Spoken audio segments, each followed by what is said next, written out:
नमस्कार दोस्तों। आज आप लोगों को चंपा फूल का सुगंध सुंघाते हुए लेके चल रहे हैं हम चंपा हाटी।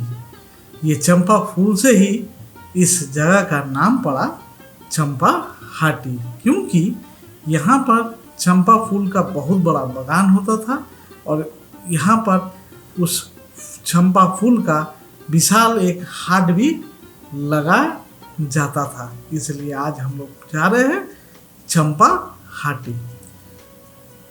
सियालदह से ट्रेन पकड़िएगा, लखीकांतपुर जो जाता होगा ट्रेन उसमें ही आप उठिएगा और उतरिएगा चंपा हाटी। चंपा हाटी स्टेशन से उतरकर आपको जाना होगा दाहिने तरफ और दाहिने तरफ में आपको मिल जाएगा रेलवे स्टेशन के पास ही बहुत सारे ऑटो। उस ऑटो वाले को आप बुक करके आपको जाना होगा खरम्बा रायपाड़ा। तो अभी हम लोग चल रहे हैं रायपाड़ा।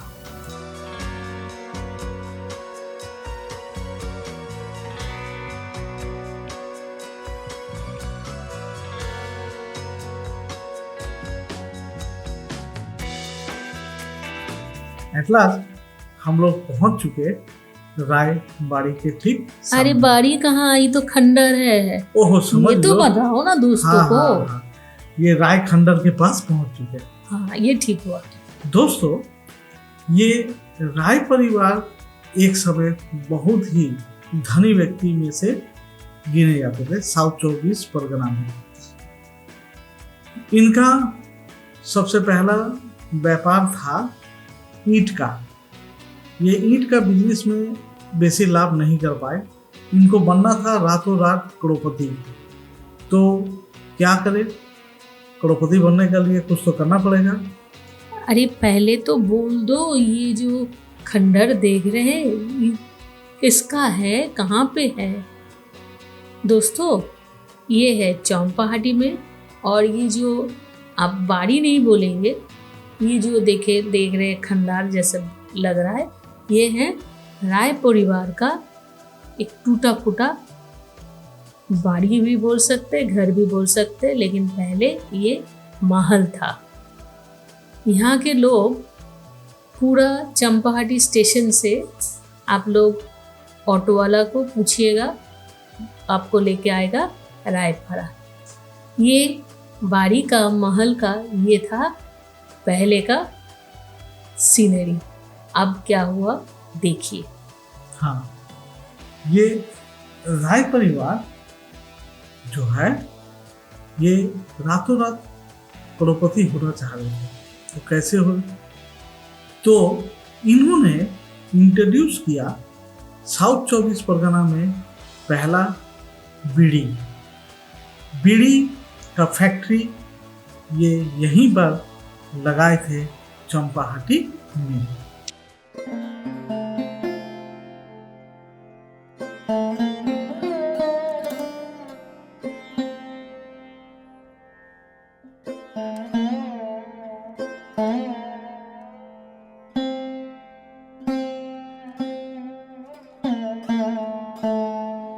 चंपाहाटी स्टेशन से करीब 12 किलोमीटर अंदर जाना पड़ रहा है और रास्ते पे टोटो भैया हम लोगों को बहुत मज़ेदार कहानी सुना रहा था ये राय परिवार के बारे में।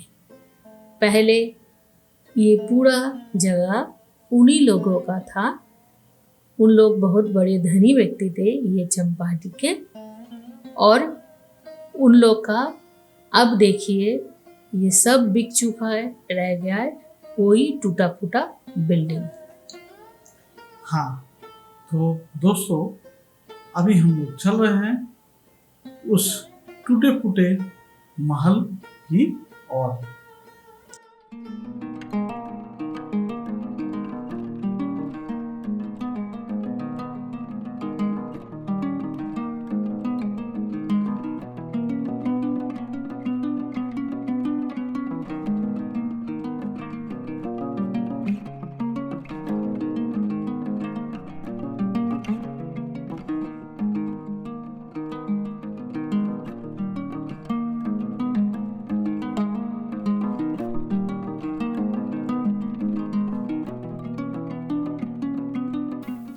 जैसा कि हम आगे बोल रहे थे आप लोगों को कि ये राय जी पहले इनका था ईंट का भट्टी। ये ईंट का बहुत बड़े व्यापारी थे, लेकिन उतना आमदनी ईंट में नहीं हो रहा था। हाँ, कैसे होगा? तब के टाइम बहुत ही कम आदमी लोग ईंट का घर बनाते थे, सब तो था मिट्टी का घर। ये कहाँ से आएगा ईंट का? तो इसलिए बिजनेस उनका नहीं हुआ। पक्का मकान तो था नहीं। हाँ, सब तो कच्चा मकान ही रहता था। हाँ, तो जो भी है, तो ये क्या किए, ईंट फैक्ट्री को बंद कर दिया, क्योंकि इनका मानना था कि जिस व्यापार से लाभ कम हो उस व्यापार को छोड़ देना ही अच्छा है।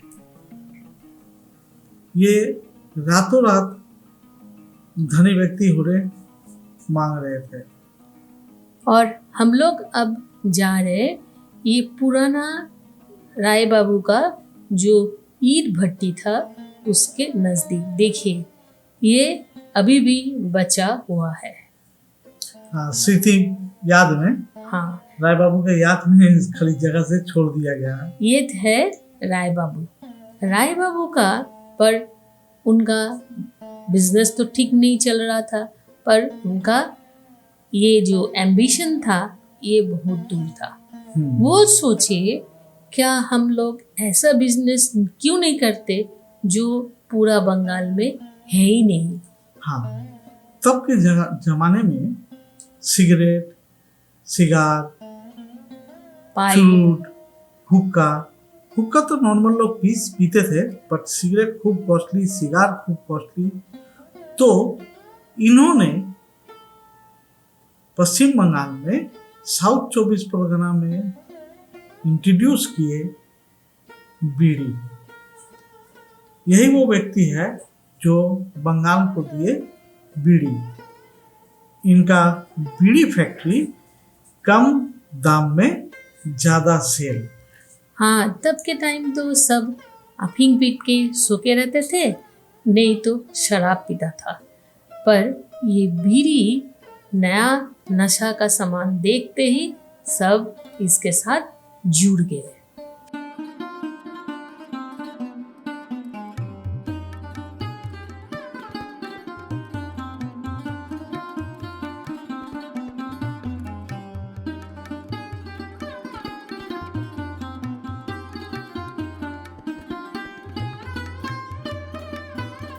तो उनका सपना रियल में साकार हो गया। रातें रात वे बहुत बड़े धनी व्यक्ति बन गए बीड़ी बिक्री करके। ये बीड़ी आज भी कंटिन्यू बंगाल में और पूरे भारतवर्ष में आपको दिखेगा। हाँ, तब के टाइम नाम था राय बीड़ी। हाँ, अभी जो हम लोग रास्ते से चल रहे हैं, फोटो दादा जो हम लोग को लेके चल रहे हैं, ये पूरा जगह उन्हीं का ही था, राय जी का। वक्त के साथ, हालात के साथ सब धीरे धीरे बिगड़ी होता चला गया, क्योंकि वे धनी व्यक्ति तो बन गए। उसके बाद वे कर लिए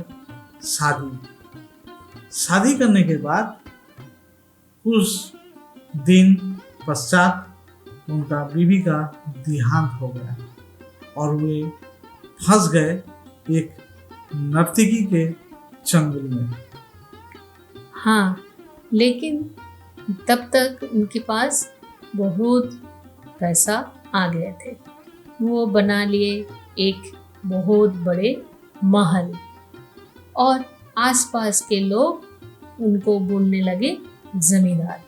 पर ये खुद अपने आप को जमींदार बोला ना, गांववासी सब मिलके जमींदार बोले, ये पता नहीं है, लेकिन सब बोलते हैं ये है राय जमींदार का घर।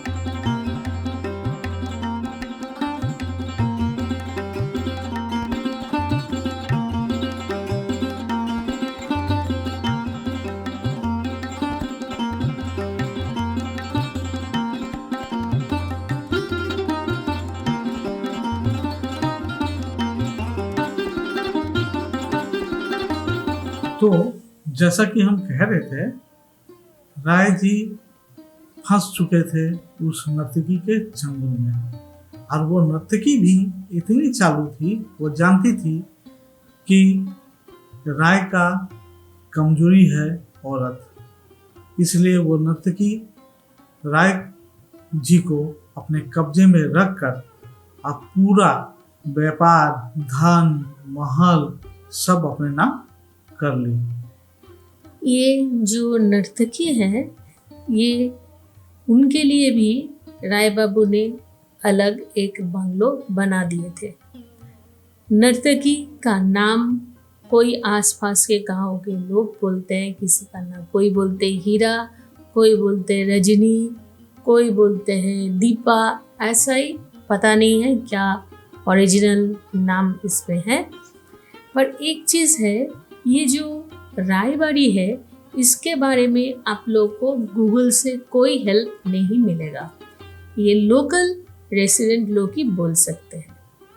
तो राय बाबू ये नर्तकी के चुंगल में फंस चुके थे, उसके घर में सारा दिन बैठा रहता था।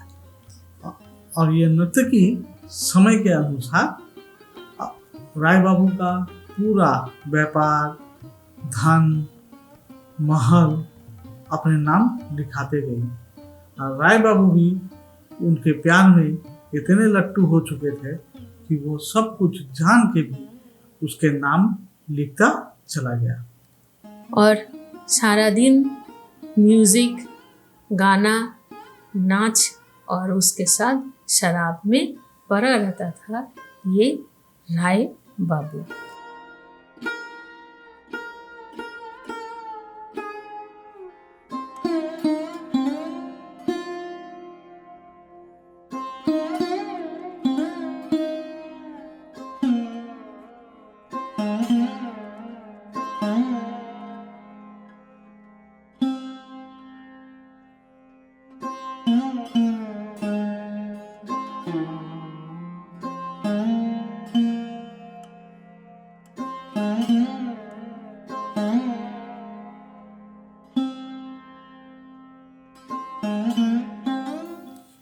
वो नर्तकी राय जी से सब कुछ हथियार लेने के बाद राय जी को छोड़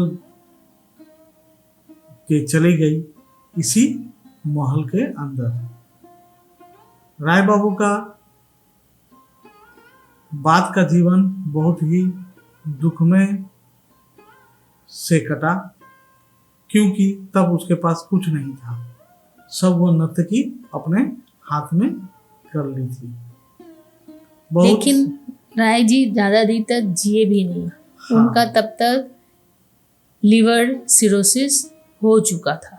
इतना पीने से और अपने के ऊपर ख्याल नहीं रखने से तब के टाइम ये बीमारी तो बहुत ही कॉमन था। हाँ, और जाते जाते राय जी उस नर्तकी को अभिशाप देके गए थे कि तुम मुझे इस महल में अकेला छोड़ के गई है, मेरे मरने के बाद भी तुम इस महल में नहीं ढूंढ पाओगी। और दोस्तों, ये बात आज भी सच ही है। यहाँ शाम के 7 बजे के बाद कोई नहीं आता। आज भी इस महल के सामने से कोई अगर गुजरता है तो उसे बीड़ी का सुगंध आता है। हाँ, लेकिन ये नर्तकी का मृत्यु कैसे हुआ ये भी कोई ठीक से बोल नहीं सकते थे। कोई बोलते हैं राय परिवार का जो उन लोग का फैमिली जो आदमी लोग थे, उसका भाई और 2-3 बेटा ने मिलकर ये नर्तकी को पागल बना दिए थे। वो भी ये बिल्डिंग के अंदर रहती थी और बाद में कोई बोलते हैं उसको जहर भी दिया गया है। लेकिन नर्तकी के पास पढ़ी लिखी थी भी नहीं और उसके पास कोई था भी नहीं। इसलिए क्या हुआ, पूरा जो प्रॉपर्टी था किसके हाथ में चला गया ये कोई नहीं जानते। क्या हुआ नहीं हुआ किसी को पता भी नहीं है। और सुना जाता है ये नर्तकी को ये बिल्डिंग के अंदर रख के जला दिया गया। हाँ, और आज भी इस नर्तकी का घुंघरू का आवाज सुनाई देता है, छम छम छम छम करके। पता नहीं कौन है या कोई है भी।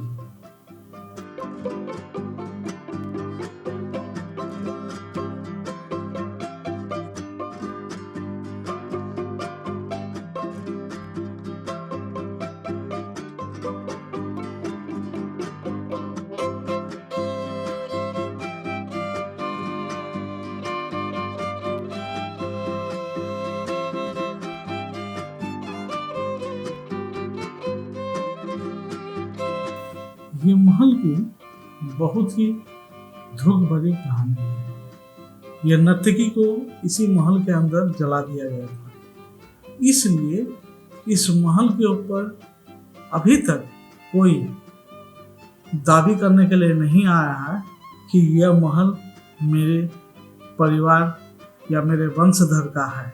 ये अभी ऐसे ही खंडर बना हुआ है और ये खंडर आस्ते आस्ते विलुप्त हो जाएगा। उसके बाद प्रमोटिंग का हमला शुरू हो जाएगा। क्या प्रमोटिंग में प्रॉब्लम नहीं होगा? उसमें नहीं आएगा नर्तकी का भूतनी?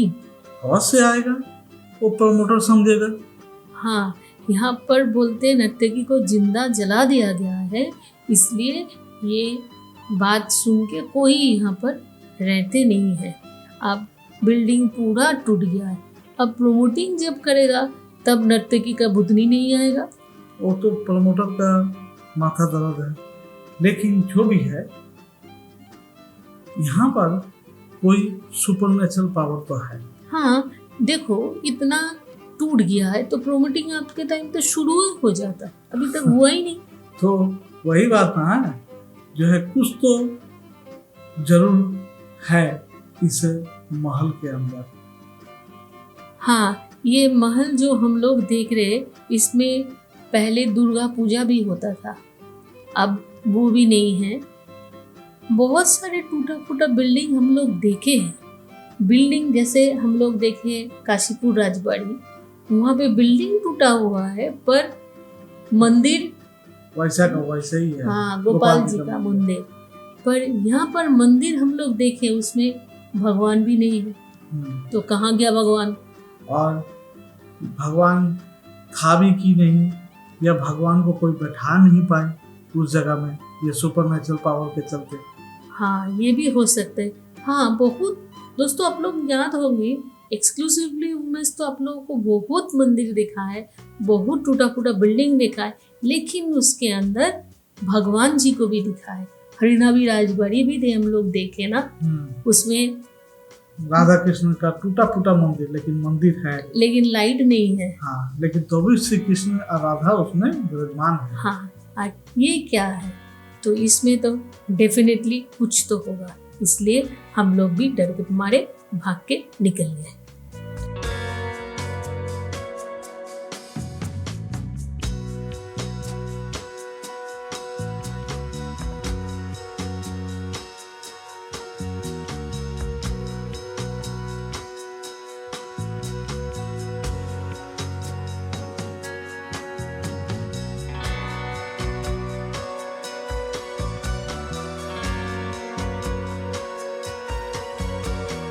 दोस्तों, ये रायबाड़ी के बारे में अगर आप लोगों को कोई जानकारी है तो कमेंट में आके जरूर हम लोगों को जनाइएगा, क्योंकि हम लोग जितने भी तथ्य जुगाड़ किए हैं ये आसपास के लोगों से बातचीत करने के बाद ही हम लोग को यह तथ्य मिला है।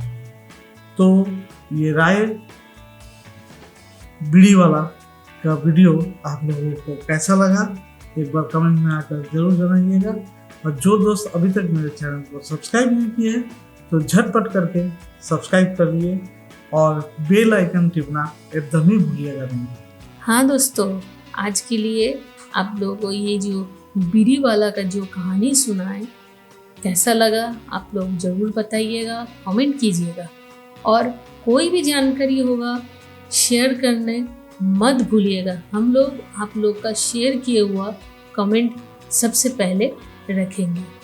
आज के लिए इतना ही, मिलते हैं नेक्स्ट एपिसोड के लिए। तब के लिए बाय बाय।